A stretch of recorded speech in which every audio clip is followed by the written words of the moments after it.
Hello everyone, this is Parita here and welcome to my channel. I am going to talk today about my 5 days in Melbourne, the itinerary that I followed and how and everything that I did as a solo woman traveler in Melbourne, Australia.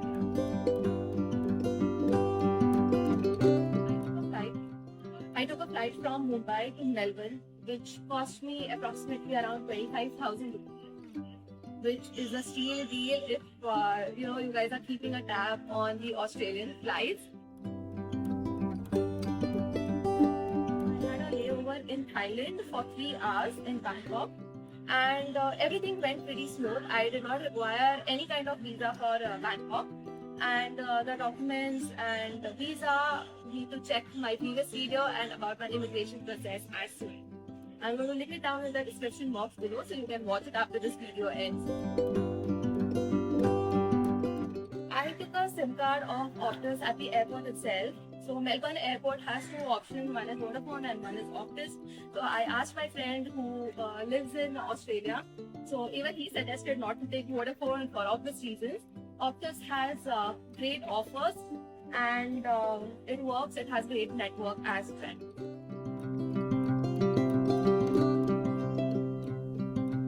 After I came out of the airport, I took a bus which is called Sky Bus, and it is a service provided by the government, and it is much cost effective compared to the other options that you have of hiring a private car, and I think that's the only option you have in Melbourne, taking the Sky Bus or hiring a private cab. And since I was traveling solo, obviously it did not make sense for me to pay $50 to $100 from the airport to reach the city center, which is approximately 3,000 to 6,000 rupees. Sky Bus is around $10, and that comes up to 500 to 600 rupees. Of course, it's 1/10 the cost of what I would be paying for a cab.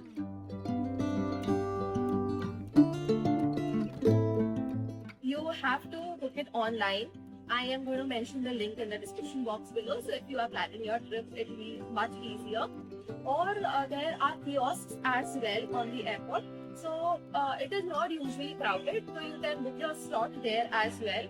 But because I like to plan a lot and I was traveling to another continent apart from Asia for the first time, I just wanted to be sure that my luggage and I have a space in the bus. So I took a return ticket, but I didn't end up using my return ticket, which I'll come to that later. So that was $10 and return ticket is somewhere around $15 to $18. But if you take one way, more than $10 hota hai, spend savings of $5, but I did not use it well.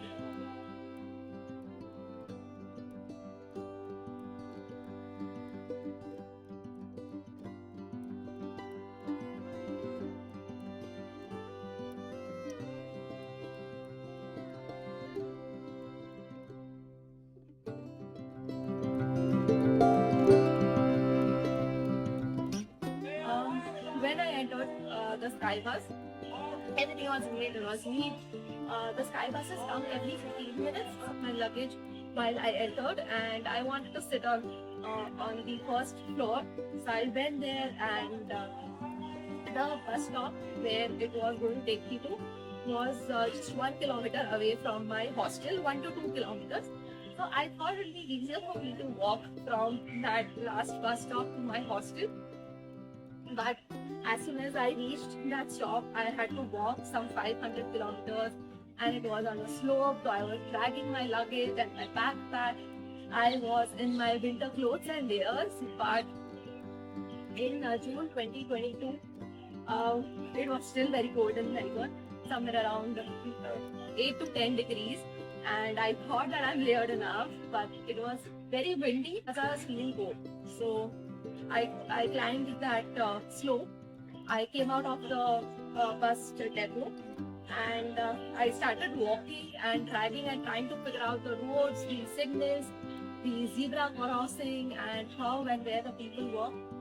And finally, I crossed the road. I managed to cross the road in like 15 minutes, and I realized that walking is not a good option. So while I was there shivering in cold, I downloaded the apps Uber and Didi. They do not accept cash payments, cab apps. So you need to have your credit card details filled in, which you should be doing while you are in India, because with your luggage and cold it got very difficult. But then I had to do it. So मैंने मेरा credit card details डाले, and then only you'll be able to book your cab. So the cab arrived. It cost somewhere around $10 from that spot to my hostel, because it was just a kilometer or 2 kilometers.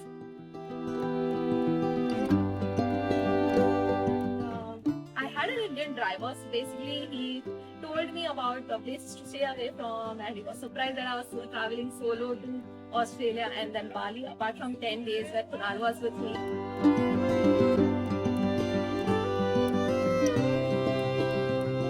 The hostel that I was living in was called Expert Hotel, which is in literally the city center. All the pickup points for my day trips were near that place, or if it was not, it was from the distance of 300 meters to a kilometer only, where I could easily walk it up and not spend money on Uber and Didi. Hostel, I got a great deal. It was only 1,000 rupees per person for one night. And this deal is people who are living in Australia and who have visited, they told me that it is impossible to get this deal. There are other hostels also in the city center, but they were priced at 2,000 to 3,000 rupees per bed for one night. So as soon as I found this deal on hostelworld.com, I went ahead and booked it. And this website also offers the facility that you can cancel your booking 24 hours prior to your date of travel, and you'll get full refund. I had a room to myself, and there were 2 more beds. Luckily, there was just one girl with me. Both of us had the room to ourselves. The room was small, but it was good. And there was a shared washroom and bathroom, which was down the corridor on the second floor itself. I had help of a staff member to carry my luggage to the second floor, but usually there is no human resource available in Australia. Very important thing is about declaration. So when you are in the flight, you will be given documents where you have to mention what you are carrying with respect to food. So basically, the flora and fauna of Australia is 80% endemic, meaning that 80% of plants and animals of Australia are not found anywhere else in the world. And that's why the government takes precautions. So say something like, if accidentally there is a lot of soil in your shoes, or I saw a lot of boards, surprisingly, saying that you are not allowed to carry dead fishes in your suitcase. So that left me wondering, why will anyone carry dead fishes with them? So considering all these things, they need a full disclosure about what are the things that you are carrying, and you cannot carry anything that is open. Matlab, dabbe mein thepla and khakra or chips or anything of that sort, or even loose pack of rice, grains, spices, it's not allowed. If you are carrying any kind of food, you have to ensure that it is completely sealed. So those kind of MTR packets which are sealed and there's a list of ingredients mentioned there, only those you can carry. Even the theplas that I carried were completely sealed. I had purchased it from the store and I had mentioned a list of ingredients on it, and I had sellotaped it. So all those things are okay with the Australian government. I saw a family of 4 near the airport, wherein their spices and multiple food grains were confiscated, and they were not allowed to take it inside because it was a bag of rice with it was a loose packaging, so it wasn't properly sealed. So that's the only concern. And coming to the fishes, basically like how we carry such kind of foods and spices, turmeric, chili, for people who are immigrating to Australia and not for tourist purpose, there are people from other Asian countries as well. So those students, they carry dead fishes in the bags and luggage, so that it is equivalent to our khakras and theplas and chips there basically. So you are not allowed to carry that. And in case you forget to declare what you are carrying with you, be it sweets or medicines, you have to tell them what you are carrying. and they might randomly pick you out, and in case you have not declared, there will be fine of 10 to 20,000 Australian dollars, which is a huge whooping amount of money. So ensure you do this carefully. All the vlogs of my 5-day Melbourne itinerary are in the Australia playlist, or you can click on the description box to have access to those links. Everything, day trips, cost, pick up and drop, food, beverages, where I ate, and everything is mentioned in these vlogs. The return ticket of Skybus that I did not use was because my flight was at 8 o'clock in the morning from Melbourne to Sydney, and for that I had to reach airport at 6 o'clock. And because it was the first time that I was flying, I thought of reaching the airport at latest by 5 or 5:30. For which I had to leave my hostel at 4 in the morning. So the buses operation hours are from 4 in the morning till 12 in the night, in midnight. So that is a good thing, but I did not want to risk again taking a cab to the bus stop and then waiting for the bus with the luggage and all that. So I thought it's okay that I'll pay $50 and take a cab from my hostel to the airport for this time. I hope you guys have liked this video, and I hope this helps you with your Melbourne travels. Do if your friends are traveling to Melbourne, share this video with them, and I really hope this helps them out.